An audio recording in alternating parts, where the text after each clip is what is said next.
if I have a partner, and this is one of the values that I think a woman can bring to my life.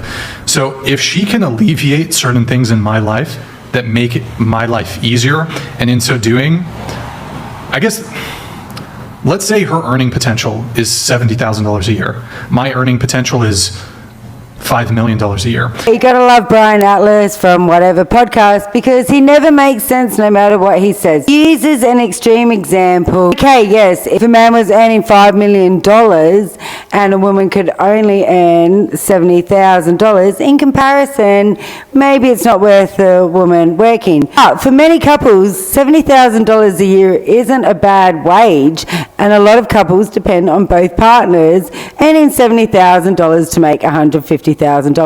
But Brian always has to bring out the most extreme examples, trying to prove a point that can't be proven by extreme examples like this.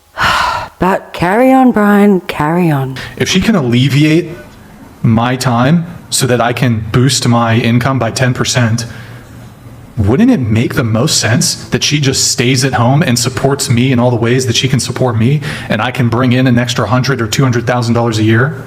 Versus her working a full-time job to make $70K when she could help me make 100, 200 extra, 100, 200K extra a year. I mean, even his own example doesn't make sense, because if you're earning $5 million a year, is there a big difference between $70,000 and maybe $100,000 to $200,000 a year?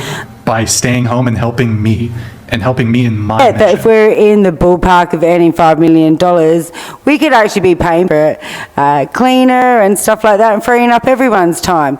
So no, if you're earning $5 million a year, I don't see how a woman staying at home to help you make $100,000 to $200,000 a year is any different to her working full-time and earning $70,000 a year. You've definitely missed the point, Brian. My only thing is I think, and this is due to practical experience, of course, I don't have enough data to make this claim as being something which is solid.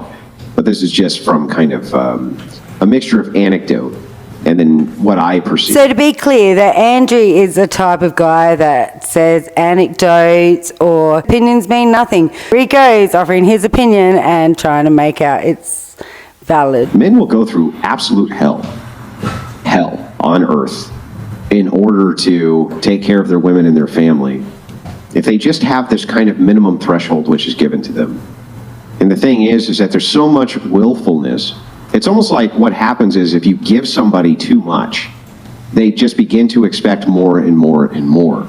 And I think that this is what has happened in modernity with women, is that even kind of these basic things, like the idea that Brian says, well, I'd like a woman to bow after I get out of the fucking mines and I go up with coal all over my face and I just brought home $200,000 this year. This bitch can't make some noodles for me?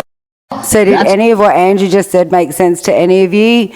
I don't know, it didn't really make sense to me, and I'm pretty sure he didn't have a point. Today, the things that Brian and his cohorts say on Whatever Podcast never seem to make any sense. But I've got to love the way that they have tried to negate the value of women working by first Brian talking about the man earns $5 million.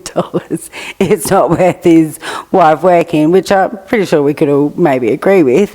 But then Andrew comes in and talks about a guy working really hard in a coal mine earning $200,000 a year and just wanting some noodles when he gets home. Like extremes, they don't make any sense. But that's the Whatever Podcast. Let me know if you think Brian or Andrew made a good point of why men should work and women should stay in the home. Thanks for watching. Bye for now.